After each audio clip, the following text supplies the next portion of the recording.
क्या आप nappy rashes की वजह से परेशान हैं और आप तरह तरह की क्रीम में दवाइयाँ ले लेकर थक गए हैं और आपके बच्चे के नेपी रैशेस ठीक नहीं हो रहे? तो आज की इस वीडियो में मैं आपको एक ऐसी क्रीम के बारे में बताने जा रहा हूँ जिसके इस्तेमाल से ना सिर्फ बच्चे के नेपी रैशेस मुकम्मल तौर पर ठीक हो जाएंगे, बल्कि इसके इस्तेमाल से डायपर्स की वजह से निकलने वाले दाने, एलर्जी और ख़ारिश से मुकम्मल निजात मिल जाएगी।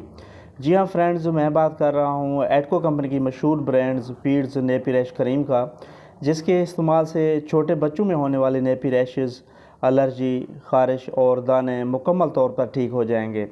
ये नेपी रैश क्रीम इतना ज़्यादा रनिंग में है कि ये अक्सर मार्केट से शॉर्ट रहती है और इसके रिज़ल्ट्स भी बहुत अच्छे हैं। तो व्यूवर्स, वीडियो को एंड तक लाजमी वॉच करें क्योंकि आखिर में इसके सही तरीक़े इस्तेमाल के बारे में तफसील के साथ बताया जाएगा। पीड्स नेपी रैश क्रीम बाकी तमाम क्रीमों की निस्बत प्राइस में भी बहुत इकोनॉमिकल है। 50 ग्राम्स की प्राइस 227 रुपीज़ है, जिसे आप पाकिस्तान में किसी भी मेडिकल स्टोर या फार्मेसी से इजीली बाय कर सकते हैं।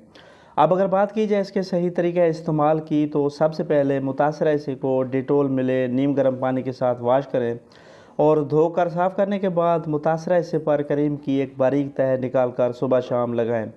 बेहतर होगा कि इसे खुला छोड़ दें और कम से कम 3 दिन तक डायपर्स का नागा करें या अपने डॉक्टर की हिदायत के मुताबिक इस्तेमाल करें। तो व्यूवर्स, ये थी तमाम इन्फॉर्मेशन जो पीड्स नेपी रैश क्रीम के बारे में थी। वीडियो पसंद आए तो लाइक करें, शेयर करें और मेरे चैनल आशिक मेडिसिन इन्फो को ज़रूर सब्सक्राइब करें। मिलते हैं नेक्स्ट वीडियो में, तब तक के लिए अल्लाह हाफ़िज़।